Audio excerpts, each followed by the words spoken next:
থেকে সমস্ত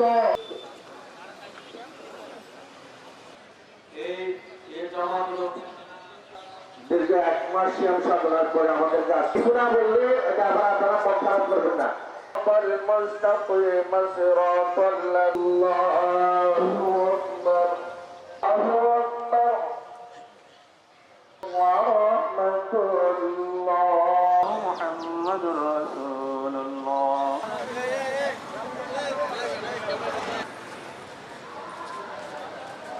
রাঙ্গামাটিবাসীকে ঈদের শুভেচ্ছা জানাচ্ছি এবং আমাদের আহ্বান থাকবে, আমরা বলি যে রাঙ্গামাটিতে বসবাসকারী সকল ধর্মের বর্ণের মানুষ শান্তি, সম্প্রীতি এবং সৌহার্দ্য নিয়ে বসবাস করবে।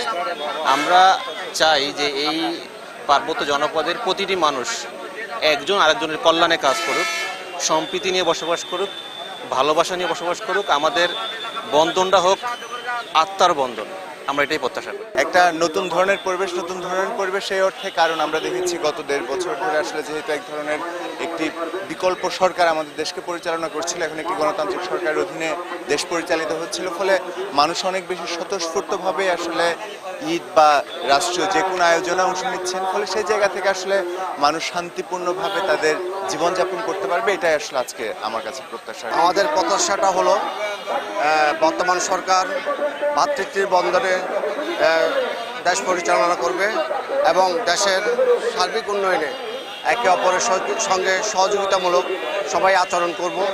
আমরা হিসাব বিভেদ ভুলে গিয়ে আমরা ঐক্যবদ্ধভাবে দেশকে এগিয়ে নিয়ে যাব। 30 দিন রমজান শেষে যে আজকে ঈদগাহে মিলিত হইলাম, সবার সাথে একসাথে মিলিত হলাম, আলহামদুলিল্লাহ আমরা একে অপরের সাথে কোলাকুলি করব এবং আগামী দিনগুলো আমরা সবাই মিলেমিশে উদযাপন করব, এই আশাবাদ ব্যক্ত করছি। দেশের কল্যাণে, জাতির কল্যাণে, সবার সুস্থতা কামনায় সর্বশেষ মোনাজাত করা হয়েছে।